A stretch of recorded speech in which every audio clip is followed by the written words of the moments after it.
listening to Skeptoid. I'm Brian Dunning from Skeptoid.com. Student questions, multiple intelligences, and the gender pay gap.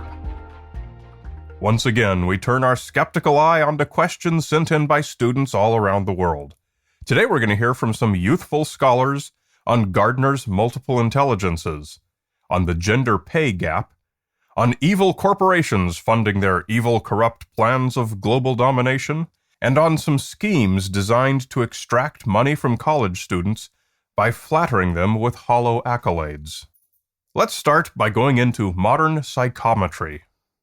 Hi, my name's Megan. I'm currently a student at Westminster College in Salt Lake City, Utah, working on my Master's of Arts in Teaching. And I have a question about some research that I've been seeing floating around on Facebook and the internet about these educational theories that I've been learning about a lot in my classes, such as Gardner's multiple intelligences and this idea of learning styles.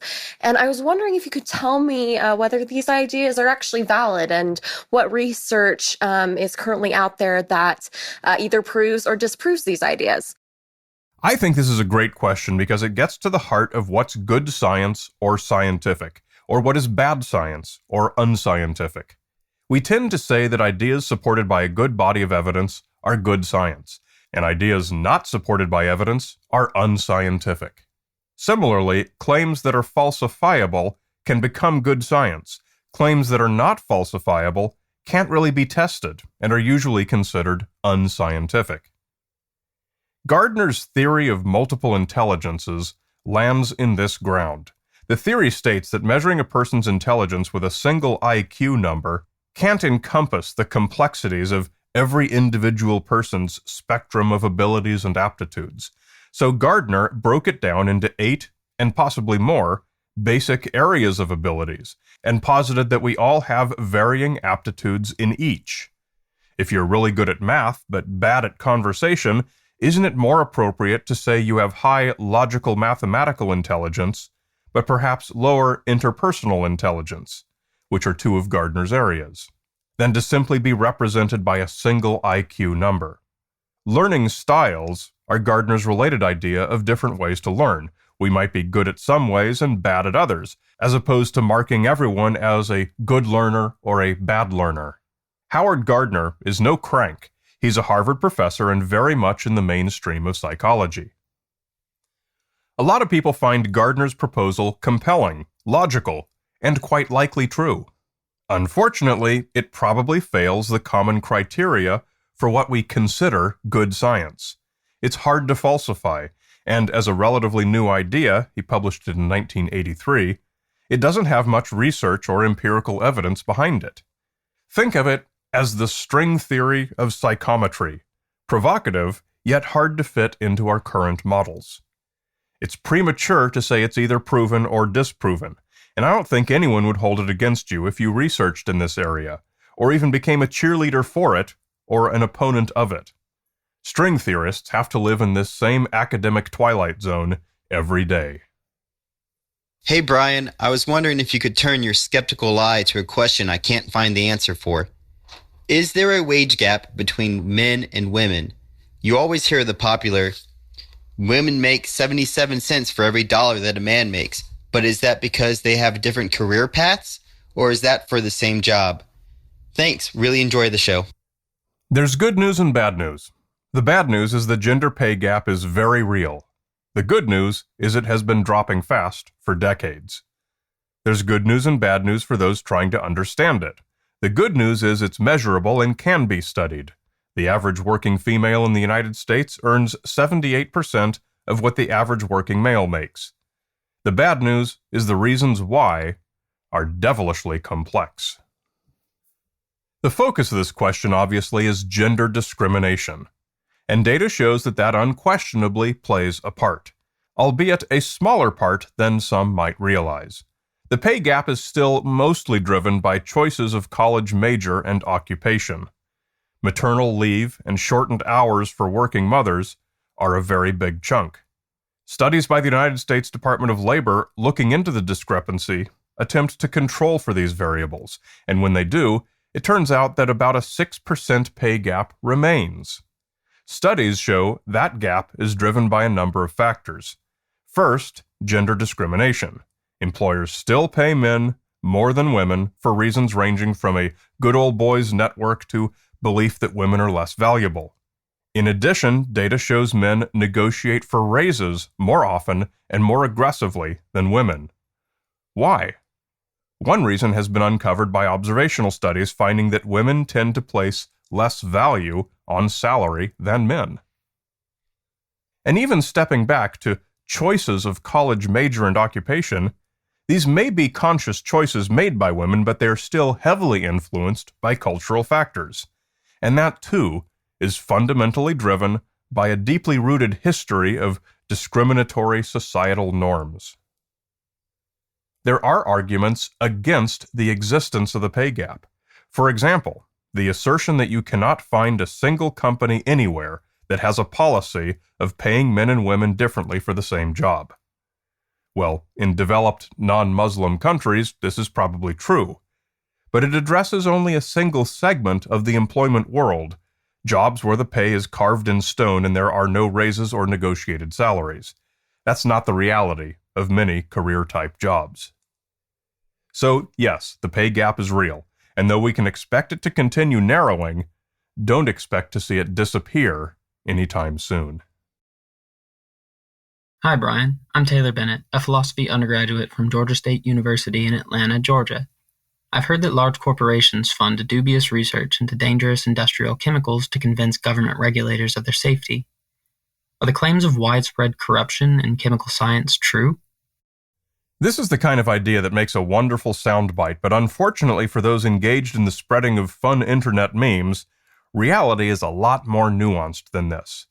It's just as invalid to say, people engaged in business are corrupt, as it is to say, there is no corruption in the business world. With that said, I think widespread corruption is an exaggeration, though no doubt companies of all kinds in all industries, both small and large, try to push the bounds of what they can get away with every day. I think that's probably one of the few single-sentence summaries you could give that's likely to be true. But looking specifically at industrial chemicals, including everything from rocket fuel to organic pesticides, to sofa cushions, to all-natural herbal body washes, these people all have to deal with the Environmental Protection Agency in the United States. Be assured that the safeguards in place are both thorough and myriad. I've consulted for companies engaged in this process, and it's a serious grind. Say your company discharges wastewater. The EPA has extensive rules and tests your wastewater rigorously. I don't care how corrupt you try to be, you're not going to get away with anything for long. As far as corporations funding dubious research goes, I think that requires a false premise that the EPA simply rubber stamps companies and products based on self-reported, self-performed research, perhaps with some underhanded payola. Well, the EPA doesn't work that way. It's never been a case of, hey, self-report whatever you want and off you go. Fines are steep and regulation is everywhere. As a rule, I try to avoid making generalizations about entire industries or companies. Employers and employees in businesses of all sizes are real human people. Most are good. Some are sleazy. There's never been a company that thinks and functions as a single-minded, monolithic entity. It's fashionable to throw around the word corporation as if it is synonymous with evil entity. But just like your corner coffee shop, all companies are real human people doing what people do. Hi, Brian. This is Xander. I'm a sophomore at Southwest High School in Minnesota. Today I got a letter saying I was invited to a Congress of Future Science and Technology Leaders. It also says that the cost to attend is $1,000. Do you think that this is legit? Well, legit can mean many things. You're not the only one to receive this letter lately, and you're not the only one to question its integrity. There was recently an article in the Los Angeles Times by a reporter whose son received the same letter from the same company. Right away, I smelled a rat. It smacked of the many who's who companies that charge people a fee to add their name to some arbitrary list, and then charge them another fee to buy a book containing that list. It has no value and signifies nothing other than you fell for a pointless sales pitch. This particular company, and others just like it, are a step up from that, but not a large step. My father was a director of admissions for the University of California for 20 years, and we talked about these subjects a lot.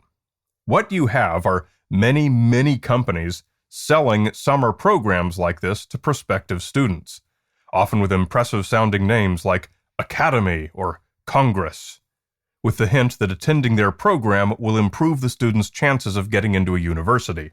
There are some summer programs that do have admissions value. Those are usually run by universities. Programs produced by private companies, such as this one, generally have no value for college admissions at all. Students fall for the sales pitch. They and their families spend a huge amount of money to attend. The student lists it on their college application, and then admissions officers, like my father, look at it, shake their head sadly, and really wish private companies would get out of the business of trying to separate students from their money. College money never goes far enough as it is.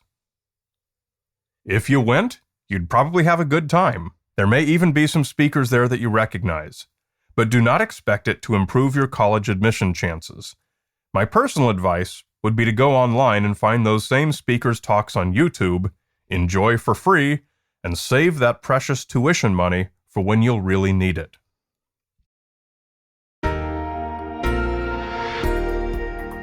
That's it for this week's Student Questions. Students, please keep those questions coming in.